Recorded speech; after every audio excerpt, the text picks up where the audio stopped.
name is Jeff Bryant. I'm the material purchaser and planning coordinator. So I buy all the material on the lumber side of things and some of the steel, some of the hardware when others are on vacation or whatever. But buying the lumber is the primary thing I do.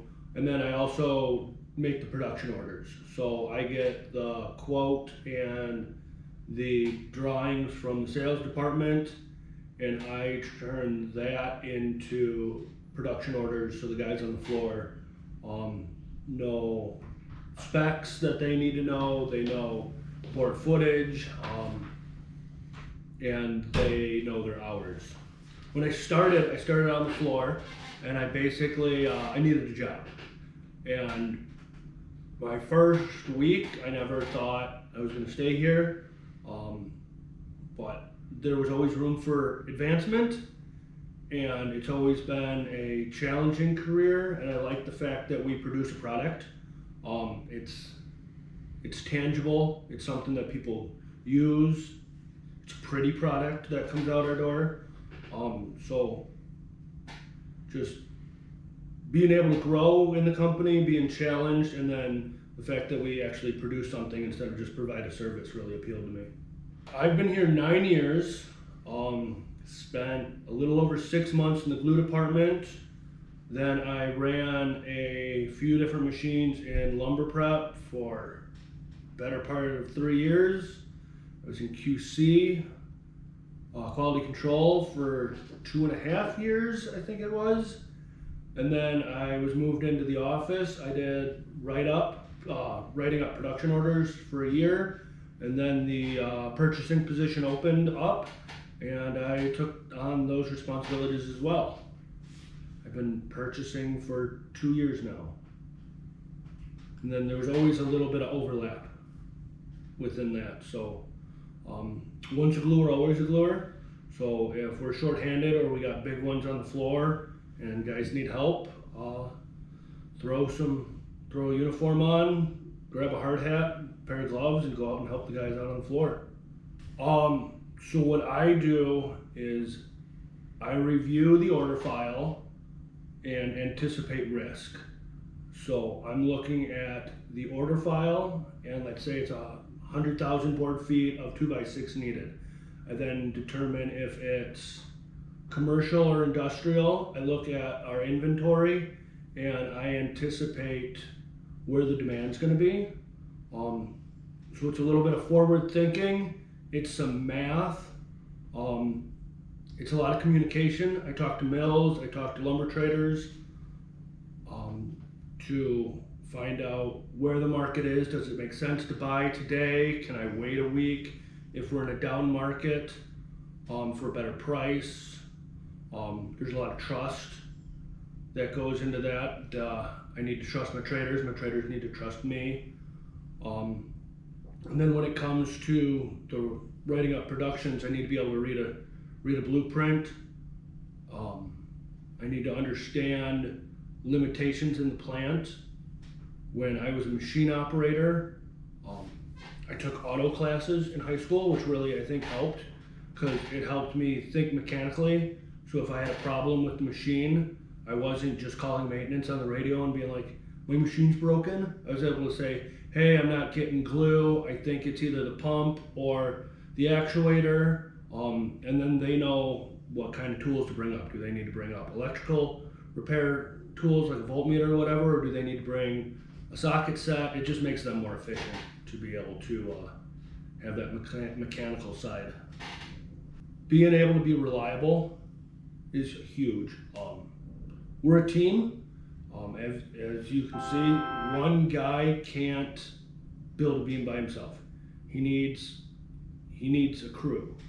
And so being able to know that you're gonna have somebody next to you to help carry those long plies is huge, but then you also need to trust them. You need to make sure that if you're in the way and you got your back turned, he's not gonna throw the board down and break your legs. So you need to be present, you need to pay attention, you need to be reliable, and then you need to be able to communicate. So if you're struggling You need to be able to say, hey, I need help. Because there's a lot of challenges out there that are easier to do with two people. So you need to be willing to raise your hand and say, hey, I need a little help. I can't do this by myself, I might get hurt. I would say wood shop, auto, and then they need to pay attention to math class. You don't need to memorize formulas, but you need to understand how math works. I don't have formulas memorized, but I got a binder that has the answers in it, and I need to know how to find those answers and how to apply them. You know, a guy needs to know how to read a tape measure. It's not 1 inch and 5 little lines. So when I buy lumber, I can't buy it from Amazon. I don't have next day delivery. It's anywhere from 2 to 8 weeks out. So I need to really think forwards.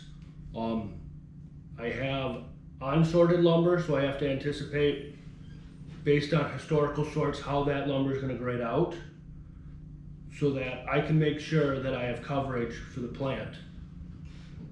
Because if I don't have the wood here, 2 things happen. Number 1, we're not going to make our shipping deadline, and number 2, guys are going to get sent home because there's nothing for them to do.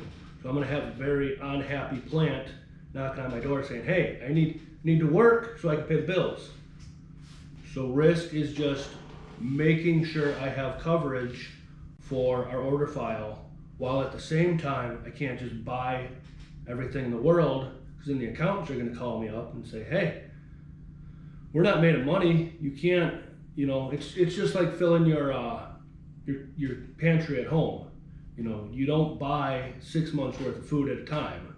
You buy a week or 2 worth, and then you wait for your next paycheck to come in, then you buy another week or 2 worth of food.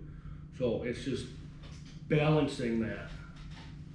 I cut purchase orders for everything I buy. It does 3 things. It lets my supplier know exactly what I want. Because a lot of the time I talk to them on the phone or we're shooting back emails, and this is just, it clearly says, I want this lumber in this grade, in this volume, in this price, at this time, just so everybody's on the same page. It helps me keep track of old purchases, and then it also goes to my receiving crew, so when a load comes in, they know what it is and what to expect. So, and it also goes to accounts payable, so that they make sure that what they're getting invoiced for is also what we received. So it's a way of communicating a purchase to multiple people in a clear fashion. So I went to college and got a degree in liberal arts, and then I went on to get my master's degree in communication. Thought I wanted to be a teacher. Did some teaching assistant classes in college, realized I didn't want to be a teacher. So when I started here, I was just basically getting a job to pay the bills. Didn't think I would end up working here as long as I have. Just ended up enjoying what I do. But what I learned was how to ask good questions to get good answers.